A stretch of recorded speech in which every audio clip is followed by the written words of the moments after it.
I realise that I've been doing this now for 30 years. I've been working in learning and education.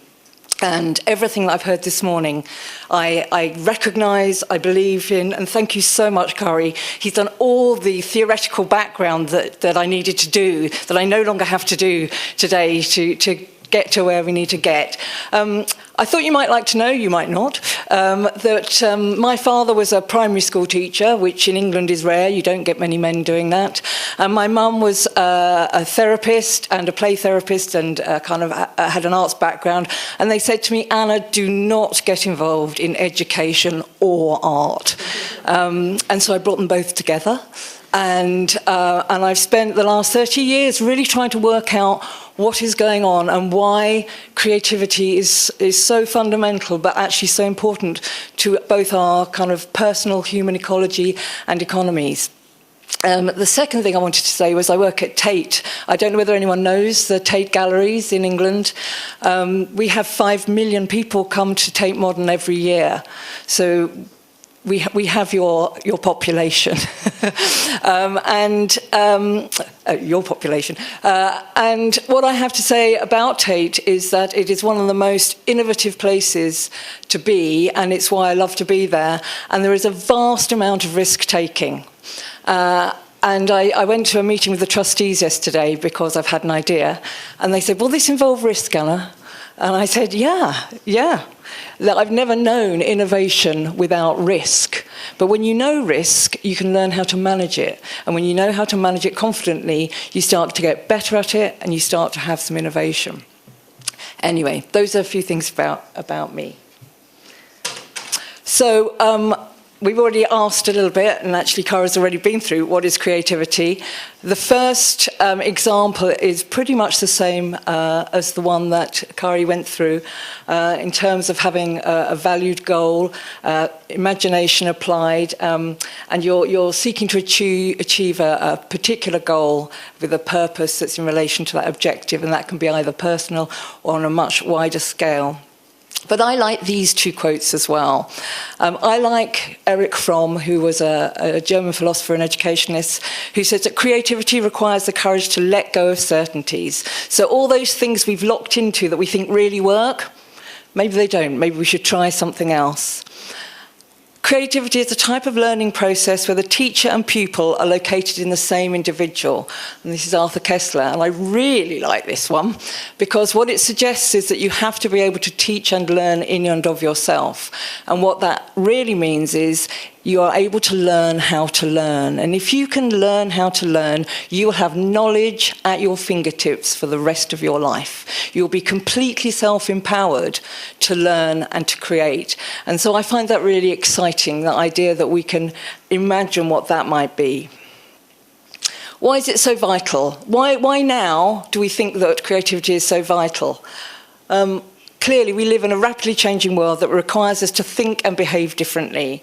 We depend on new ideas and innovation to take us forwards, personally, socially, economically, and environmentally. And we are not producing the innovation that we need, and we are not encouraging creativity that helps towards innovation.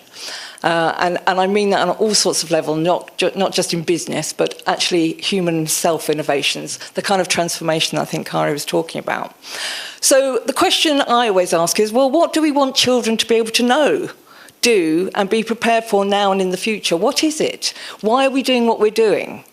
And what do the children want to be able to know and be prepared for and to know in the future? Because I think it was Amelia who said we need to, this is a group stakeholder situation. You know, children are not empty vessels. They have a huge amount of life and knowledge that they bring to the world, and they will have ideas. They are much more adept at the internet than we are. They are much more adept at current knowledges, and it is their future.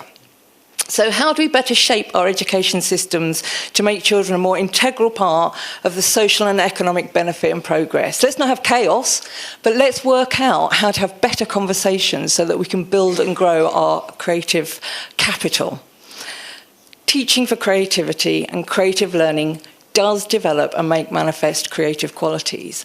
And that's the bit that really I'd like to talk about today, is how do you teach for creativity and what does creative learning look like in the classroom?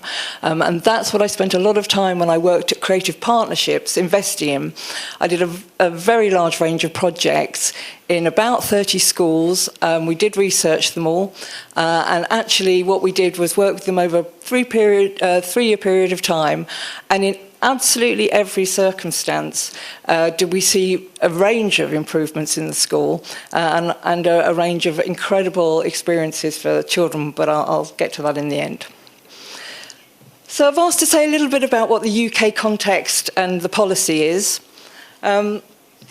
This is a quote from May 2014. So the creative industries in the UK generate over 71 billion a year for the British economy and employ 1.6 million people. They're also enjoying the highest growth rate of any UK industrial sector, and they were the only industry not to go into recession when Great Britain went into recession. It's the only industry that kept on growing. So you'd think we'd teach it, but we don't. We still resist doing the obvious. And in fact, people became, it's an obvious default position. Government became fearful, which we described, and we pulled back on doing more of what wasn't working. Great idea. That's not working. Push harder at that, see what else doesn't work. But despite that, this is what's happening, and people are finding their way through. And I would describe the history of the English education system, because in fact the Scottish and Welsh systems are different. The Scottish system at the moment have a really wonderful creativity plan, and they have a thing called Creative Scotland, and it's really well developed, and in every school it's a very extraordinary thing. But I thought I'd take you back, not forever, I don't want to bore you, but if we go back to 1957, when we had selective education versus comprehensive, and there was a plan to make every school in England comprehensive. Well, it happened a bit, but I'm afraid it didn't happen entirely, and we have so many different types of school now.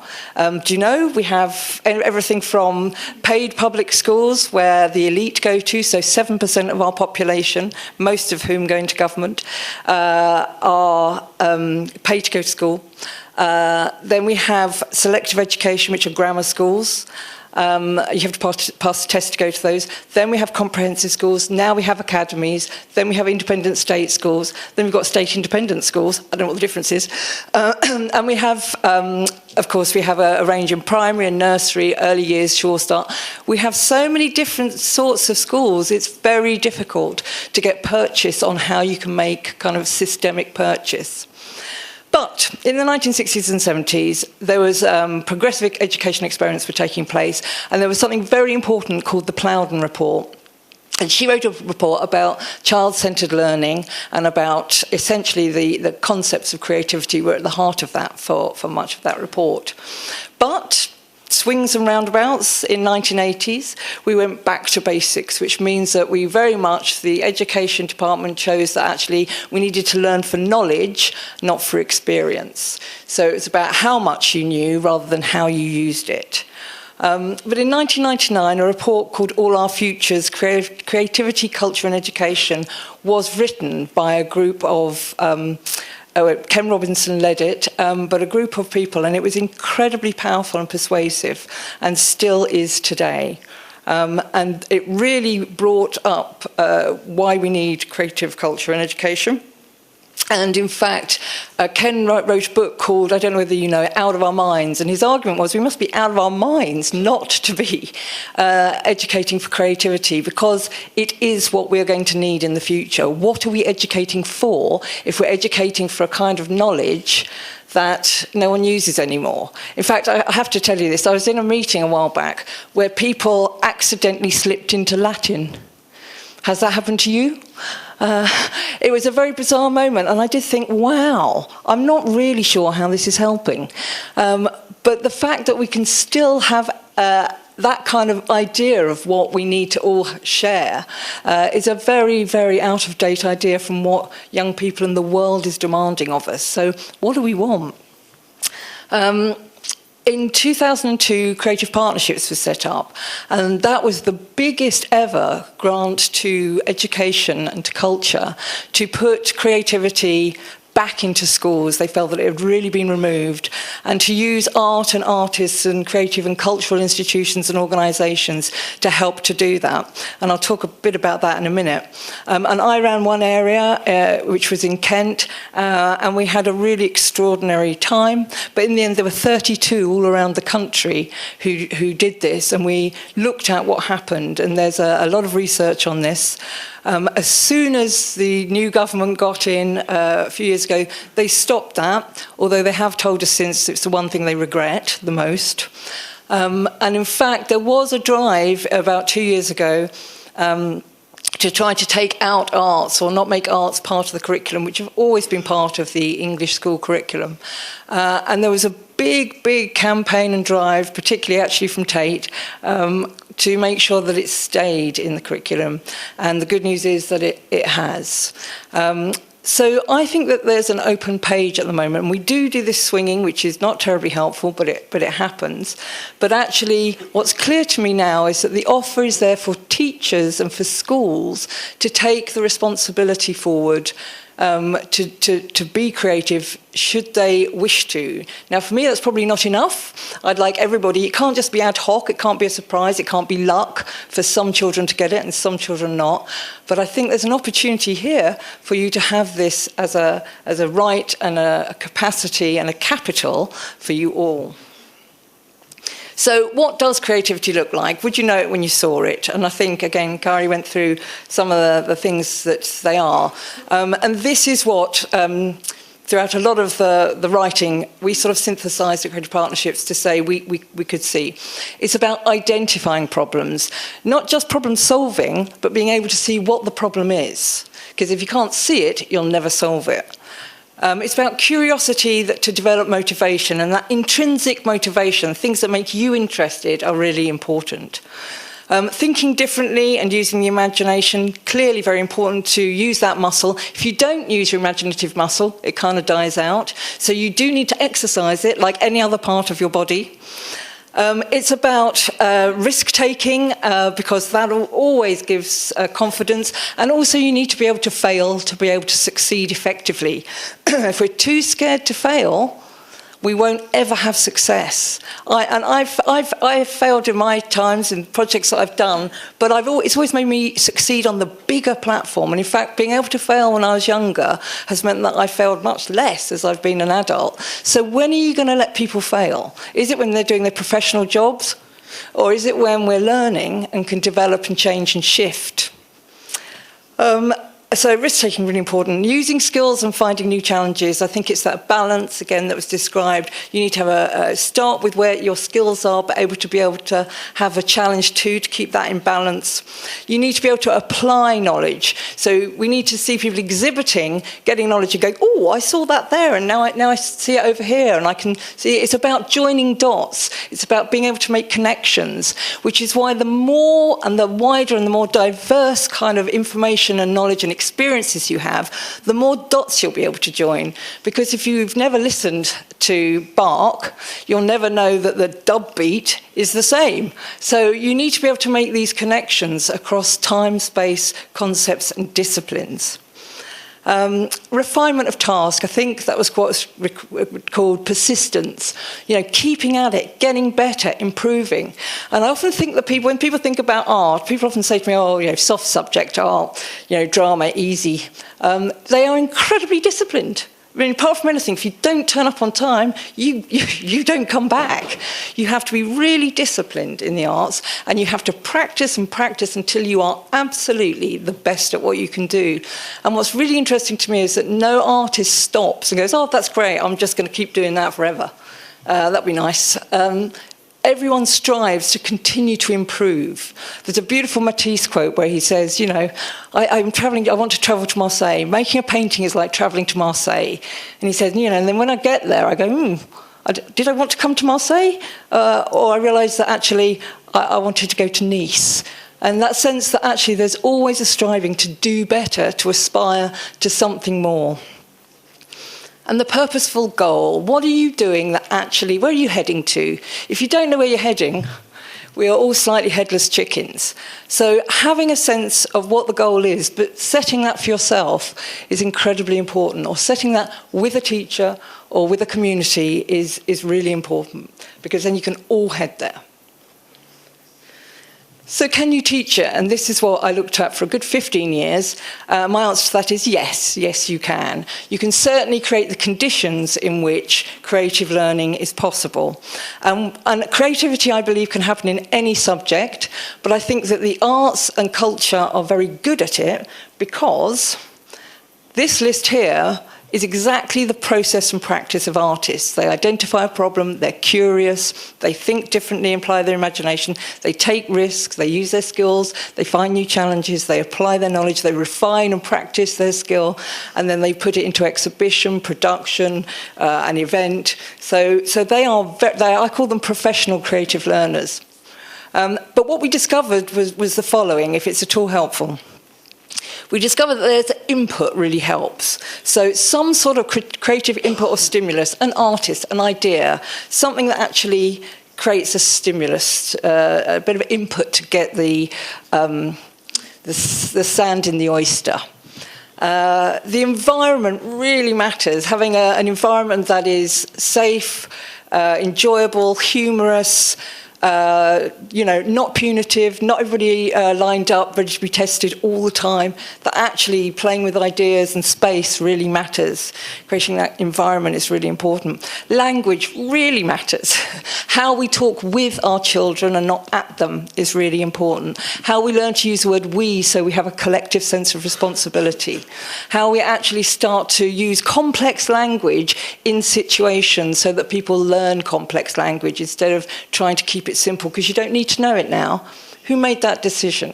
I was working with some very young children the other day, and we went into the galleries, and the girl said to me, we were looking at a Bacon triptych. I don't know whether you know Bacon's work, but it's quite difficult to look at. And she said, "Oh, this bloke's got issues." And I thought, yeah. And she said, and we can see them. And then she said, and I want to show you another painting. She's 5. I want to show you another painting that's got similar themes. And we went to see this painting, and she said, oh, it's been deinstalled. And I didn't know that word till I was in my 20s. But I found another painting with similar themes. And I thought, wow, she already has the language to take us forward in discussing something. It's amazing. Ideas. We noticed that the scale and ambition of an idea really mattered. If you have really low ambition ideas, you will have low ambition output. So, if you go for a bold and brave idea, you will test and stretch what you're able to do in this creative environment. We did a project with a school once that was based on creating 2 environments where we grew plants and food, because children didn't know where it came from in this school, in 2 geodesic domes. So they're 2 domes that create the environment for food to grow. And the children had to make those domes. That was part of the process. And in that process, they invented a new, don't know what it's called, sort of screw that locked the whole of the geodesic dome together, which they patented and which is now used in England as one of the key new digits that people use in this construction. And just wanted that, somebody said, just give me the pack. And she said, there is no pack. You are the pack. You are the tool. And so she started to ask them why. And after a while, of course, they started to say, well, I'm here because I don't know how to do this. I'm worried about that. And as soon as they'd identified their own problems and their own things that they needed to do and why they'd really come, they started to have a project, and we started to have creative learning happening. And what I like about this is that actually it's the same for anyone in my experience, that actually often we haven't taught in a creative way, or we haven't had that experience for such a long time. It's quite a nerve-wracking thing to do for anyone.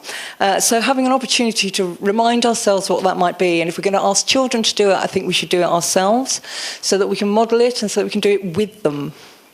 So that was the first thing. We identified the problem. Everyone in the room identified their own problems and therefore set their own goal about what they wanted to achieve, what they wanted to get out of it, how they wanted to go about it. And they switched on. So that kind of intrinsic motivation, instead of being told things that you think you might want to know or not, they actually were all there and sitting on I actually saw them sit on the edges of their seats instead of slouching back because they wanted to know this thing that suddenly was really purposeful to them. Bit extended. But we then applied that. We invited them to think differently about how to go about that, how to use their imaginations in applying something that they could do in the classroom with the children. So everything had an application. So everything we asked them to do was about them being able to take that back and over time work with their children.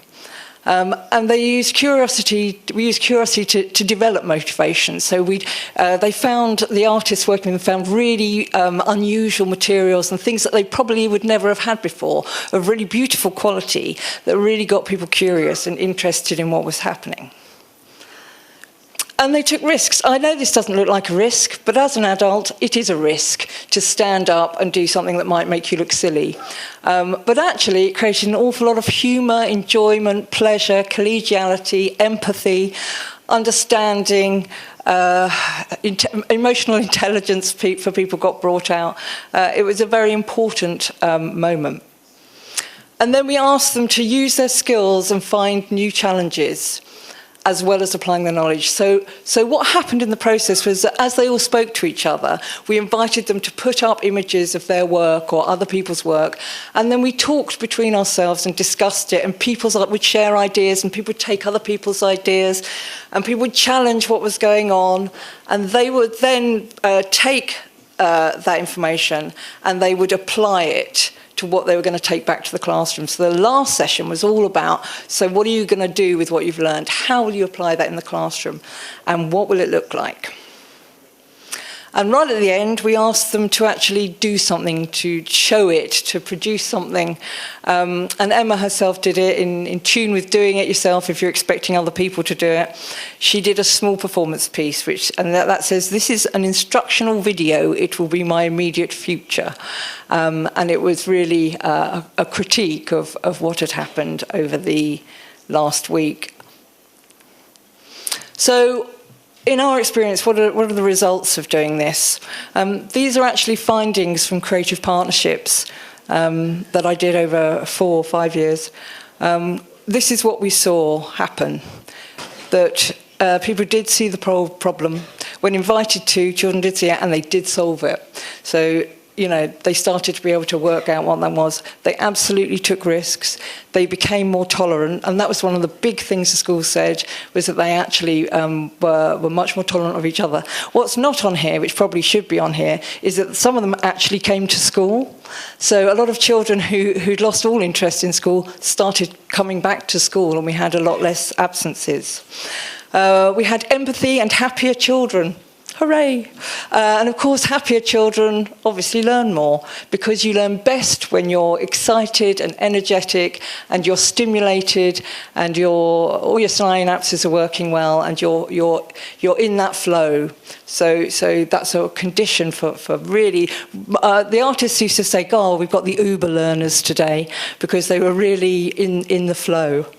They have more confidence, they are resilient and have flexibility, because they might have tried something and failed a bit, and it doesn't matter because you're in kind of laboratory conditions, so you try again and you succeed. So you become flexible in your way of thinking, and you go, there are alternatives. There's not just one way.